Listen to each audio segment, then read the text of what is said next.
มาถึงช่วงท้ายแล้วนะครับโอ้โหเป็นไงอาจารย์ร้อนไหมครับไปวัชรพลมาเนี่ยก็อากาศตอนนี้มีร้อนๆเย็นๆแต่ว่าแดดก็ไม่จัดก็สบายครับสบายนะฮะครับผมเป็นห่วงอาจารย์ครับแต่คนที่ไปกับอาจารย์ที่มันเกรียมให้ตายเลยครับเขาเคยทำนามาก่อนไม่เหมือนทนไง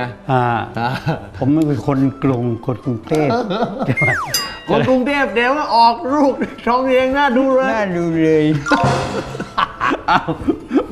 วันนี้ครับช่วงท้ายของเราครับยังมีคำถามมาอีกเช่นเคยนะครับวันนี้คำถามมาจากคุณน้าเล็กนะฮะคุณน้าเล็กครับบอกรบกวนอาจารย์ครับช่วยสรุปสั้นๆอาชีพที่เหมาะกับคนทั้ง5ท่าได้หน่อยสิครับจริงๆมันก็ยาวนะแต่เอาให้ท่านผู้ชมก็มีหลายอาชีพคิดแบบหลักธรรมชาติเลยเอาแบบถ้าเป็นธาตุไม้ล่ะครับ1ไม้ต้นไม้เนี่ยมันพัฒนาอยู่ตลอดเวลาเพราะนั้นการที่เราจะทำอะไรที่เกี่ยวกับไม้คือการศึกษาการเล่าเรียนให้นึกเป็นช็อตไว้อย่างนี้นะครับติดต่อพบปะประสานไปโน่นเพราะกิ่งมันแตกไปเรื่อยนี่คนไม่หยุดพัฒนา communication ใช่ให้เรานึกว่ามันเป็นไม้แล้วไฟล่ะครับไฟก็เกี่ยวกับฟืนไฟความร้อนทั้งหลายนะครับเช่นขายแก๊สเปิดร้านถ่ายรูปแป๊บอะไรอย่างนี้นะฮะแล้วก็ขายของสิ่งที่จุดเป็นไฟเป็นธูปเป็นเทียนอุปกรณ์ไฟฟ้าถูกครับมาเครื่องยนต์กลไกอะไรได้หมดเกี่ยวกับไฟให้เรานึกแล้วมันจะพัฒนาว่าเฮ้ยอาชีพนี้เหมาะกับเป็นธาตุอะไรครับส่วนธาตุดินสิ่งที่เกิดจากดินถ้าเราไปขายเครื่องเซรามิกทำจากดินไม่ได้ครับสิ่งก่อสร้างขายดินขายอุปกรณ์ก่อสร้างหินดินทรายได้ไหมถูกนั่นก็คือตรงประเด็นเลยขายปุ๋ยอะไรพวกนี้นะครับเกี่ยวกับดินทั้งหมดถ้าเป็นขนมก็เป็นขนมปังเป็นแป้งคุกกี้ที่คล้ายๆดินแบบง่ายๆนะครับแล้วทองล่ะครับไม้ละไฟละดินละทองครับทองเกี่ยวกับเหล็กโลหะทั้งปวงขายเพชรขายพลอยขายทองขายแก้วอัญมณีครับเหล็กอุปกรณ์ตุ้งติ้งที่เกี่ยวกับเหล็กทั้งหมดทอง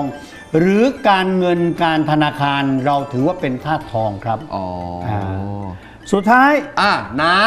ำครับน้ำนั้นง่ายครับติดต่ออยู่ไม่นิ่งกับที่ซื้อมาขายไปทำลงน้ำแข็งขายแอร์พลิ้วไหวเดินสายน้ำทำที่ว่าอยู่ไม่ค่อยนิ่งกันร่อนแบบที่งัดอย่างเนี้ยไปเรื่อยนะครับมันใช่ครับควรจะไปที่บอกพิงัดขายเครื่องดื่มได้ไหมดื่มน้ำเครื่องดื่มเขาบอกว่าบางคนธาตุน้ำเนี่ยหน้าบ้านตั้งตู้แช่ขายน้ำนะครับติดต่ออย่าให้อยู่นิ่ง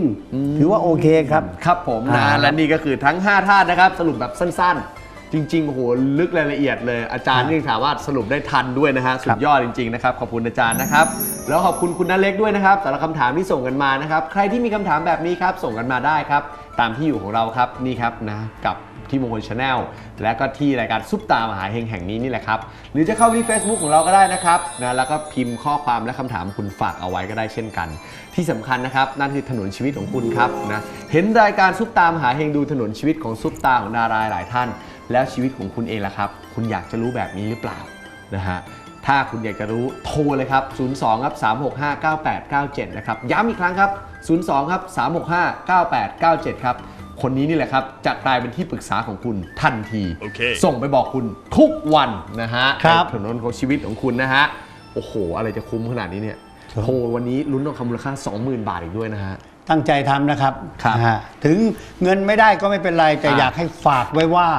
วิธีการอย่างนี้คนโบราณใช้เตือนลูกหลานก่อนออกจากบ้านกับกระตุ้นให้ลูกหลานทำมาหากินเป็นวันของคุณหรือเปล่าไม่ใช่วันของคุณหรือเปล่าผมจะบอกทุกวันครับนี่นะฮะเพราะฉะนั้นรีบโทรเลยครับ02 365 9897ครับวันนี้หมดเวลาแล้วครับต้องเจอกันใหม่ในสัปดาห์หน้านะครับวันนี้ไปก่อนแล้วครับให้คุณผู้ชมโชคดีมีความสุขกันทุกท่านเลยครับสวัสดีครับ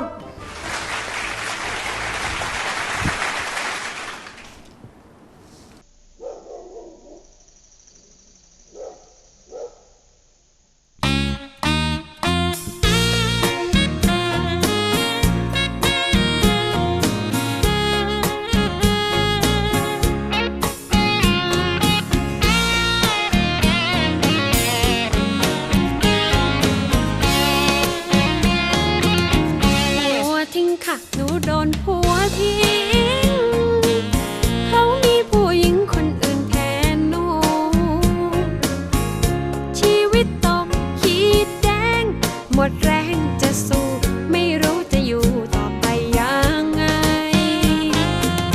พี่มาจีบพี่คงไม่รู้ที่หนูจะอยู่มันเจ็บแค่ไหนหนูคือแม่สีเรือนที่โดนนอกใจจนต้องมาไม้เลอะเดือนเลื่อนลอย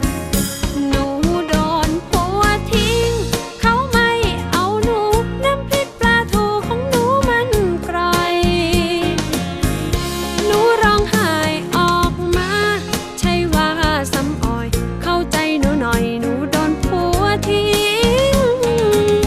ผัวทิ้งค่ะหนูโดนผัวทิ้งเจ็บจริงไรจริงพี่น่าจะรู้น้ำตามันตกไหนท่วมหัวใจอยู่พี่มาจีบหนูรักจริงหรือเปล่า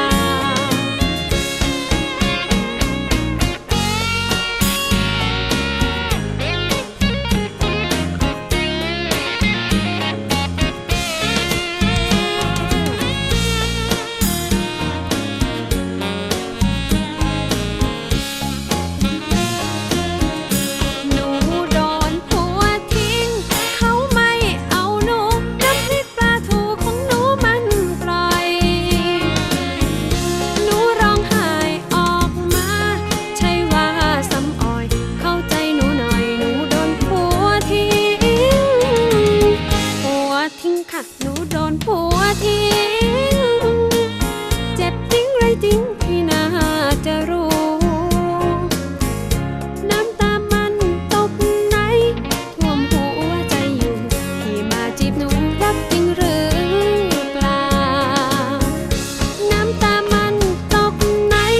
ท่วมหัวใจอยู่พี่มาจีบหนูรักจริงหรือเปล่า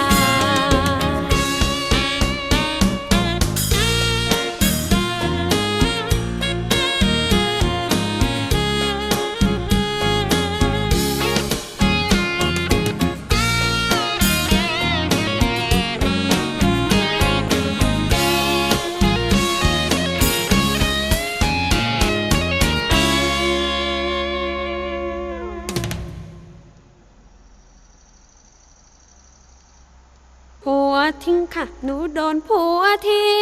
งเจ็บจริงไรจริงพี่น่าจะรู้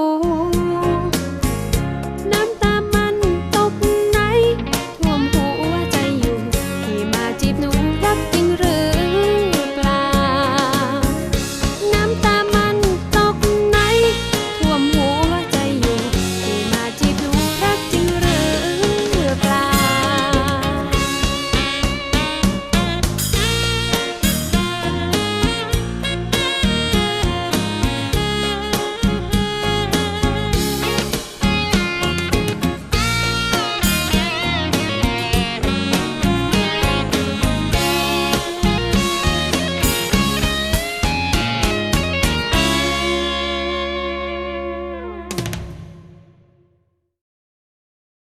ผัวทิ้งค่ะหนูโดนผัวทิ้ง